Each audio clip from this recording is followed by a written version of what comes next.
ನೋಡಿ, ಸೂಪರ್ ಆಗಿರುವಂಥ chicken gravy ready ಆಗಿದೆ. ವಾವ್, ಎಷ್ಟೊಂದು ಕ್ರೀಮಿ ಆಗಿದೆ ಅಲ್ವಾ, ತುಂಬಾ ಚೆನ್ನಾಗಿದೆ. ಈಗ ಒಳ್ಳೆ ಕಲರ್ ಬಂದಿದೆ ನೋಡಿ, ಒಳ್ಳೆ ಕಲರ್ ಬಂದಿದೆ. ಹಾಯ್ ಎಲ್ಲರಿಗೂ, ಕೈಯಲ್ಲಿ 1 kg ಚಿಕನ್ ಉಂಟು. ಸ್ಪೆಷಲ್ ಆಗಿರುವಂಥ ಚಿಕನ್ ಗ್ರೇವಿ ಮಾಡುವ ಬನ್ನಿ. 1 kg ಚಿಕನ್ ಅನ್ನ ತಕೊಂಡಿದ್ದೇನೆ. ಚೆನ್ನಾಗಿ ವಾಶ್ ಮಾಡಿ ರೆಡಿ ಮಾಡಿ ಇಟ್ಟಿದ್ದೇನೆ. ದೊಡ್ಡ ದೊಡ್ಡ ಪೀಸಸ್ ಇದ್ರೆ ಅದಕ್ಕೆ ಕಟ್ಸ್ ಅನ್ನ ಹಾಕಿಕೊಳ್ಳಿ. ಆದಷ್ಟು ಮೀಡಿಯಂ ಅಥವಾ ದೊಡ್ಡ ಪೀಸಸ್ ಅನ್ನೇ ಸೆಲೆಕ್ಟ್ ಮಾಡ್ಕೊಳ್ಳಿ, ಆಯ್ತಾ. ಓಕೆ, ಹೀಗೆ ಇದಕ್ಕೆ ಒಂದು ಮಸಾಲವನ್ನ ರೆಡಿ ಮಾಡುವ. ಮಸಾಲೆಗೆ ಇಲ್ಲಿ ನಾನು ಅರ್ಧ ಕಪ್ ಅಷ್ಟು ಗಟ್ಟಿ ಮೊಸರನ್ನ ಹಾಕ್ತಾ ಇದ್ದೇನೆ ಮಿಕ್ಸಿ ಜಾರಿಗೆ. ಓಕೆ, 1 ಕೈ ಮುಷ್ಟಿಯಷ್ಟು ಕೊತ್ತಂಬರಿ ಸೊಪ್ಪು, 6 ಹಸಿಮೆಣಸಿನಕಾಯಿ. ಖಾರ ನೋಡ್ಕೊಂಡು ಹೆಚ್ಚು ಕಡಿಮೆ ಮಾಡ್ಬೋದು ಹಸಿಮೆಣಸಿನಕಾಯನ್ನ. ಹಾಗೆ 1 ಈರುಳ್ಳಿಯನ್ನ ಫ್ರೈ ಮಾಡಿ ಹಾಕಿಕೊಳ್ಳಿ, ಆಯ್ತಾ. ಈ ತರ ಫ್ರೈ ಮಾಡಿಕೊಂಡು ಹಾಕಿಕೊಳ್ಳಿ, 1 ದೊಡ್ಡ ಈರುಳ್ಳಿ.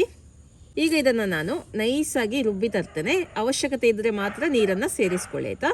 ಈಗ ರುಬ್ಬಿರುವ ಮಸಾಲೆಯನ್ನ ಚಿಕನ್ಗೆ ಹಾಕಿಕೊಳ್ಳುವ.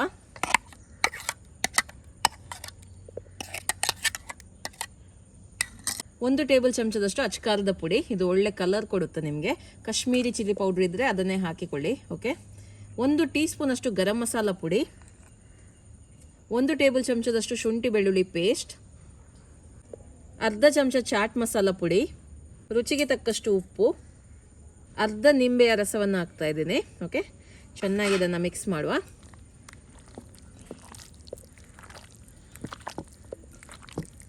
ನಿಮಗೆ ಕಲರ್ ಕೆಂಪು ಬೇಕಿದ್ರೆ ಸ್ವಲ್ಪ ಫುಡ್ ಕಲರ್ ಹಾಕ್ಬೋದು. ನಾನು ಅದನ್ನು ಅವಾಯ್ಡ್ ಮಾಡ್ತಾ ಇದ್ದೀನಿ. ಇಷ್ಟ ಇದ್ದರೆ ಮಾತ್ರ ಹಾಕಿಕೊಳ್ಳಿ, ಅವಶ್ಯಕತೆ ಏನಿಲ್ಲ. ಕಾಶ್ಮೀರಿ ಚಿಲ್ಲಿ ಪೌಡರ್ ಹಾಕಿದರೆ ಕಲರ್ ಬರುತ್ತೆ ನೋಡಿ. ಇದನ್ನು ಸುಮಾರು 2 ಗಂಟೆ ನಾವು ಮ್ಯಾರಿನೇಟ್ ಮಾಡಿ ಇಡಬೇಕು. ಟೈಮ್ ಇದ್ದರೆ ಓವರ್ ನೈಟ್ ಕೂಡ ಇಡ್ಬೋದು. ಟೈಮ್ ಇಲ್ಲ ಅಂತ ಆದರೆ ಒಂದು ಅರ್ಧ ಗಂಟೆನಾದರೂ ಇಟ್ಟರೆ ಸಾಕು. ಓಕೆ, ನೆಕ್ಸ್ಟ್ ಮ್ಯಾರಿನೇಟ್ ಆಗಲಿ ಇದು. ಅದಾದ ನಂತರ ಏನು ಮಾಡೋದು ಅಂತ ನೋಡುವ. ಓಕೆ, ಈಗ ಮ್ಯಾರಿನೇಟ್ ಮಾಡಿರುವಂತಹ ಚಿಕನ್ ಅನ್ನ ಕಡಾಯಿಯಲ್ಲಿ ಫ್ರೈ ಮಾಡುವ. ಸ್ವಲ್ಪ ಎಣ್ಣೆಯನ್ನು ಹಾಕಿದ್ದೀನಿ. ಓಕೆ,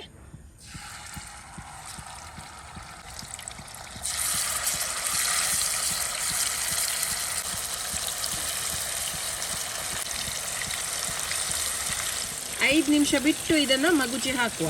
ಹಾಗೆ ಇಲ್ಲಿ ನೋಡಿ, ಮ್ಯಾರಿನೇಟ್ ಮಾಡಿರುವಂತಹ ಮಸಾಲ ಸ್ವಲ್ಪ ಮಿಕ್ಕಿದೆ.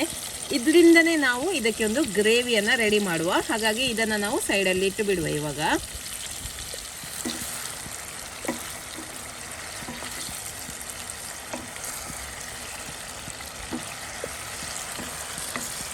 ಓಕೆ, ಎಲ್ಲ ಮಗುಚಿ ಹಾಕಿದ್ದೀನಿ. ಈಗ ಫ್ಲೇಮನ್ನು ಮೀಡಿಯಮಲ್ಲಿ ಇಟ್ಟು 15 ನಿಮಿಷ ಇದನ್ನು ಬೇಯಿಸಬೇಕು, ಮುಚ್ಚಳವನ್ನು ಮುಚ್ಚಿ. ಓಕೆ, ಸುಮಾರು 15 ನಿಮಿಷ ಆಗಿದೆ ನೋಡಿ. ಚಿಕನ್ ಒಳ್ಳೆ ರೀತಿಯಲ್ಲಿ ಬೆಂದಿದೆ. ಓಕೆ, ಈಗ ಫ್ಲೇಮನ್ನು ಹೈ ಮಾಡಿ ಒಂದು 5 ನಿಮಿಷ ಇದನ್ನು ಬೇಯಿಸಬೇಕು. ಅಂದರೆ ಒಳ್ಳೆ ಒಂದು ಕಲರ್ ಬರಬೇಕು, ಒಳ್ಳೆ ಚಾರಾಗಿದ್ದಾಗೆ ಬರಬೇಕು ನೋಡಿ. ಈ ಥರ ಕಲರ್ ಬರಬೇಕು. ಹಾಗಾಗಿ ಫ್ಲೇಮನ್ನು ಸ್ವಲ್ಪ ಹೈಯಲ್ಲಿ ಇಟ್ಟು ಇದನ್ನು ಸ್ವಲ್ಪ ಹೊತ್ತು ಹೀಗೇ ರೋಸ್ಟ್ ಮಾಡುವ. ಓಕೆ, ಇದರಲ್ಲಿರುವಂಥ ಗ್ರೇವಿ ಏನಿದೆ, ಈ ಮಸಾಲ ಏನಿದೆ, ಇದೆಲ್ಲ ಡ್ರೈ ಆಗಬೇಕು. ಈ ನೀರೆಲ್ಲ ಡ್ರೈ ಆಗಬೇಕು. ಓಕೆ, ಈಗ ಒಳ್ಳೆ ಕಲರ್ ಬಂದಿದೆ ನೋಡಿ, ಒಳ್ಳೆ ಕಲರ್ ಬಂದಿದೆ. ಇಷ್ಟಾದರೆ ಸಾಕು. ಈಗ ಈ ಚಿಕನ್ ಪೀಸಸನ್ನು ಸಪ್ರೇಟಾಗಿ ತೆಗೆದಿಡುವ. ಈಗ ಇದೇ ಕಡೆಗೆ ಒಂದು ತುಂಡು ಬಟರನ್ನು ಹಾಕ್ತಾ ಇದ್ದೀನಿ. ಹಾಗೆ ಮಿಕ್ಕಿರುವಂಥ ಮಸಾಲೆಯನ್ನು ಹಾಕ್ತಾ ಇದ್ದೀನಿ.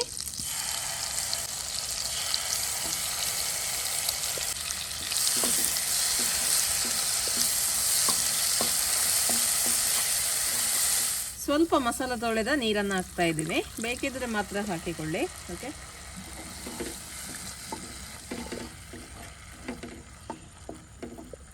ಹಾಗೆ ಇದಕ್ಕೆ ನಾನು 1 ಕಪ್ ಅಷ್ಟು ಫ್ರೆಶ್ ಕ್ರೀಮನ್ನು ಹಾಕ್ತಾ ಇದ್ದೀನಿ.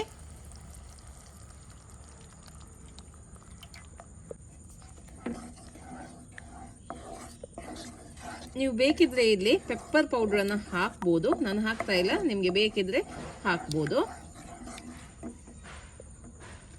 ಅರ್ಧ ಚಮಚದಷ್ಟು ಚಾಟ್ ಮಸಾಲ ಪುಡಿಯನ್ನು ಹಾಕ್ತಾ ಇದ್ದೀನಿ. ಸ್ವಲ್ಪ ಕಸೂರಿ ಮೇಥಿಯನ್ನು ಹಾಕ್ತಾ ಇದ್ದೀನಿ. ಓಕೆ, ಒಳ್ಳೆ ಒಂದು ಕುದಿ ಬರಬೇಕಿದು ನೋಡಿ. ಒಳ್ಳೆ ಕುದಿ ಬರ್ತಾ ಉಂಟು. ಈಗ ಫ್ಲೇಮನ್ನು ಆಫ್ ಮಾಡುವ. ಈಗ ಚಿಕನ್ ಪೀಸಸನ್ನು ಹಾಕುವ. ಫ್ಲೇಮನ್ನು ಆಫ್ ಮಾಡಿ ಚಿಕನ್ ಪೀಸಸನ್ನು ಹಾಕಿದರೆ ಆಯಿತು.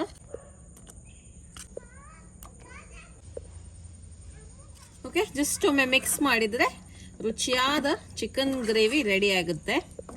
ನೋಡಿ ಜಸ್ಟ್ ಒಮ್ಮೆ ಮಿಕ್ಸ್ ಮಾಡಿದರೆ ಆಯಿತು. ತುಂಬಾ ರುಚಿಯಾದ ಟೇಸ್ಟಿಯಾದ ಕ್ರೀಮಿಯಾದ ಒಂದು ಚಿಕನ್ ಗ್ರೇವಿ ರೆಡಿ ಆಯಿತು ನೋಡಿ.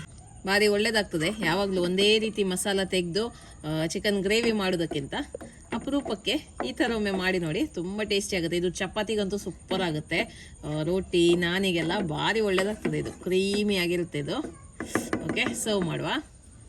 ನೋಡಿ ಸೂಪರ್ ಆಗಿರುವಂಥ ಚಿಕನ್ ಗ್ರೇವಿ ರೆಡಿ ಆಗಿದೆ. ವಾವ್, ಎಷ್ಟೊಂದು ಕ್ರೀಮಿ ಆಗಿದೆ ಅಲ್ವಾ, ತುಂಬಾ ಚೆನ್ನಾಗಿದೆ. ಜಸ್ಟ್ ನೋಡುವ ಯಾವ ರೀತಿ ಬೆಂದಿದೆ ಅಂತೇಳಿ.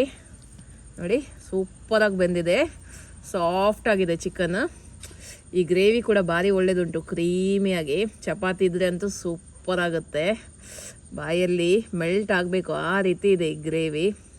ಆಹಾ, ಯಾವ ರೆಸ್ಟೋರೆಂಟ್ ಸ್ಟೈಲ್ ಡಿಶ್ಶಿಗೆ ಕೂಡ ಇದು ಕಡಿಮೆ ಇಲ್ಲ.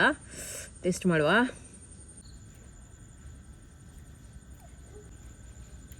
ತುಂಬಾ ಸಾಫ್ಟ್ ಆಗಿದೆ, ಜ್ಯೂಸಿ ಆಗಿದೆ ಚಿಕನ್ ಗ್ರೇವಿ. ಈ ಥರ ಮಾಡಿದರೆ ಅಂತೂ ಗ್ಯಾರಂಟಿ ಎಲ್ಲರೂ ಇಷ್ಟಪಡ್ತಾರೆ.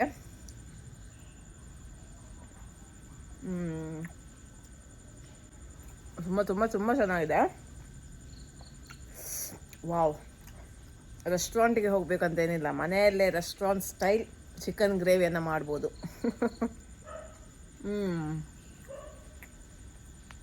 ಖಂಡಿತವಾಗ್ಲೂ ನೀವು ಕೂಡ ಈ ರೆಸಿಪಿನ ಮನೆಯಲ್ಲಿ ಟ್ರೈ ಮಾಡಿ ನಿಮ್ಮ ಅಭಿಪ್ರಾಯವನ್ನು ನನಗೆ ತಿಳಿಸಿ. ಓಕೆ, ಬಾಯ್.